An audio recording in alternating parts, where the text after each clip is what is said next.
السلام عليكم ورحمة الله تعالى وبركاته. أصحابتي إذا شرفت لأد أيان إذين سلامي.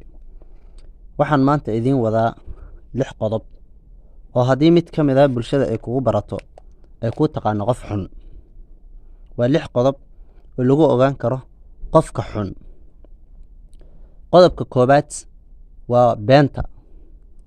bulshadu hadday mar beenta kugu barato waxay ku taqaanaa qof xun. wax badanna kaa qaadan mayso. wixii aad sheegtana aamini mayso. waxaadna ka dhex tahay qof xun. qofka beenta badan oo mar kasta wax isdaba mariya bulshadu ma jecla oo waxay yiraahdaan hebel waa qof xun waana beenaale. mar hadday beentaadu badato bulshaduna way kaa yaacayaan oo kaa cararayaan, warkaagana aamini mayaan. beentaadi horena runtaada ma ayay u daran tahay. been fakatay runni ma gaadho ayay Soomaalidu dhahdaa. qodobka labaad waa baqaylnimada. mar haddaad baqayl tahay ama gacan adag tahay bulshadu waxay ku yaqaanaan qof xun oo waxay ku leeyihiin hebel waa qof xun maxaa yeelay waa baqayl. waxa uu haysto nooma quuro. maalinkay nagu dhagan tahay xoogaago kama helno. sidaas daraaddeeda waa qof xun oo bulshadu ma wada jecla. qodobka saddexaad waa faanka badan.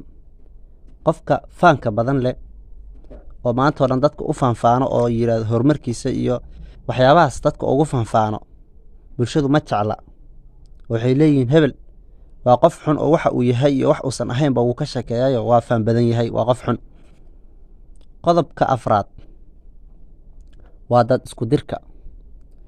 qofka dadka isku diro ee madaxa isku geliyo oo laba qof oo saaxiibadeed xitaa holac ka dhex shidahayo bulshadu ma jecla oo waxay ku leeyihiin hebel waa qof xun waayo dadka ayuu isku diraa. qodobka shanaad waa danaysiga. waxa loo yaqaano qofka inuu iska danaysto oo dantiisa markasta uu kaa fiirsado, uusan marna adiga ku caawinaynin, marna uusan adiga dantaada ka shaqaynaynin.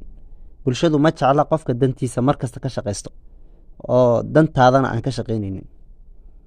oo bulshadu waxay jecel yihiin qofka danta guud ka shaqeeya markasta u shaqeeya ayaga. lambarka 6 waa qabyaaladda. qofka ka shaqeeya qabyaaladda iyo qabiilaysiga bulshadu ma jecla oo waxay ku leeyihiin hebel waa qof xun oo qabiilaysta ah. waad artay qabyaaladdu waa wax xun waana la isku cayaa. qofku bulshadu waxay jeceshahay qofka dadkoo dhan u shaqeynaya, islaamka u shaqeynaya, bil'aadinimada ku shaqeynaya, danta guud ka shaqeeyo. qofka qabiilaysiga mar walba qabiilka iyo waxaas ku shaqeynayo bulshadu ma jecla. waan filayaa inaad wax badan ka faa'iidaysatay. mahadsanidin.